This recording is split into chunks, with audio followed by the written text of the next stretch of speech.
أعوذ بالله من الشيطان الرجيم بسم الله الرحمن الرحيم يوم يقوم الناس لرب العالمين.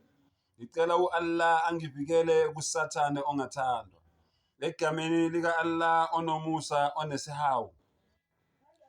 Bafowethu ma-Afrika amahle, umhlaba wonke jikelele la kufikelelanyela khona lenkundla yokuxhumana.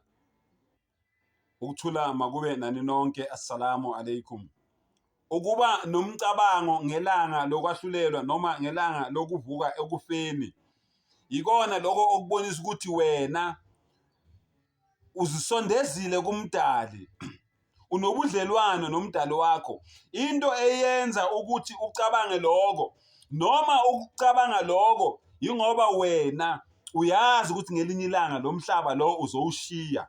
Yingoba wena uyazilungiselela ukuthi mangabe lelanga lelifika lokuthi lo mhlaba lo ushiye, uyazilungiselela wena ukuthi umthwalo wakho ube ugcwele, ube ugcwalisile, ube ulungiselele lelo langa lelo. Ucabanga kanjalo ke mfowethu, nawe dadewethu, mama, baba, mkhulu, gogo, sisi, bhuti, mntanami, kuyenye yezinsika zokholo uma ngabe uzibiza ngemuslim. Ukucabanga ngalelo langa lelo, ukukholelwa kulelo langa lelo, walba'thi ba'da al-maut, ukukholelwa elangeni lokuvuka kwabafileyo. Subhanallah.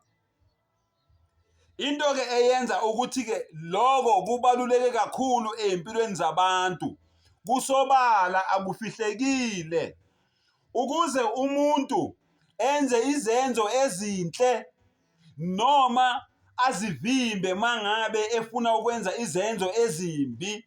Yiyo leyo nto leyo, ngoba ucabanga ngalelo langa lelo ukuthi ngalelo langa lelo ngiyobe ngimile phambi komdali wami. Ingakho kumele ngizame ngayo yonke indlela ukuthi ngenze kahle, ngihambele kude nokwenza izenzo ezimbi, umdali wami angazithandi.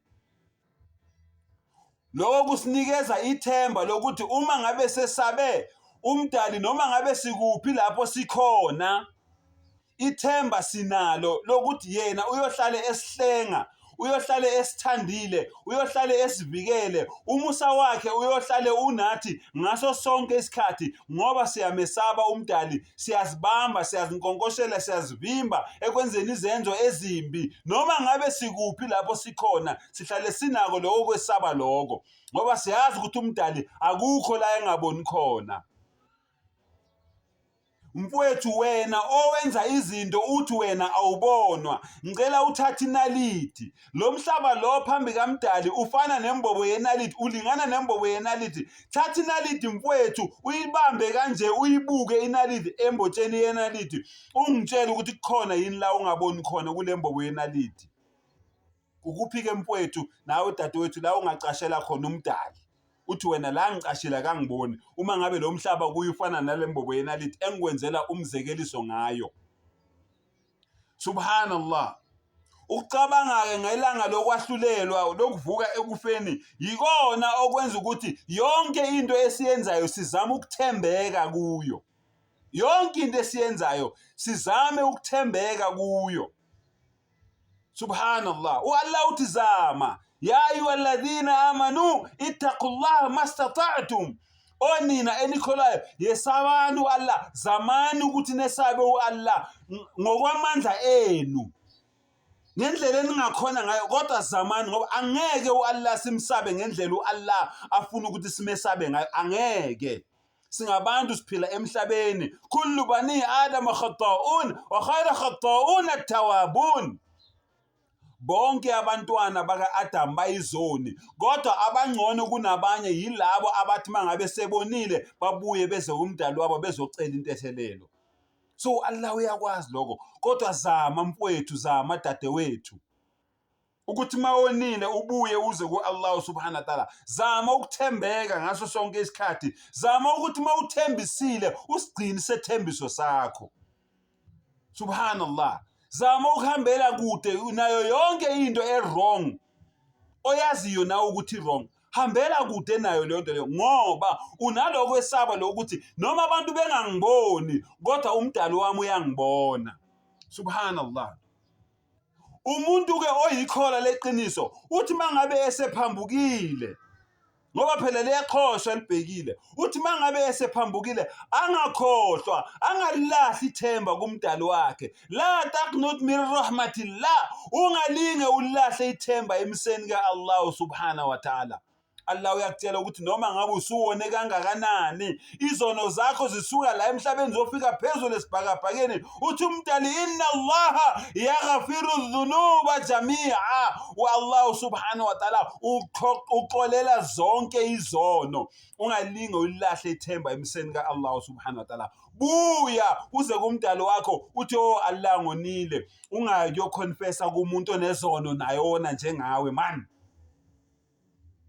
Niyahamba niyoconfessa kubantu abanezono nabo ezibaqakile nabo bathwele imithwalo, nawe uzomthwesa imithwalo engaphezulu kwale ayithwele.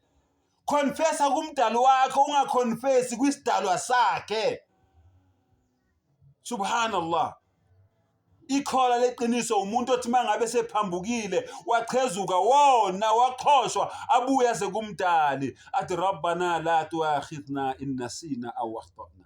Oh Allah ngikhohliwe, oh Allah ngonile, oh Allah umphefumulo wami, la ilaha illa anta subhanaka inni kuntu minadh dhalimin. Oh Allah, akekho onelungelo lokukhoza ngaphandle kwakho, mina ngonile, mina ngiyisoni. Subhanallah. Rabbana zalamna anfusana, oh Allah sonile, oh Allah sonile empilweni zethu. Wa illam taghfir lana, oh Allah uma ngabe wena ungasithetheleli amacala ethu, watarhamna ungehliseli umusa wakho phezu kwethu, lanakunanna minal khasirin, oh Allah sizoba ngabanye laba balahlekelwe ya rabbal alamin. May Allah Ta'ala give me you tawfiq and hidayat, uthi mangabe sonile sibuye size kumdali wethu subhanallah wa ta'ala sicele intethelelo. Allah uthi I'm ready to forgive you, I forgive all sins. Wa akhiru dawana alhamdulillahi rabbil alamin.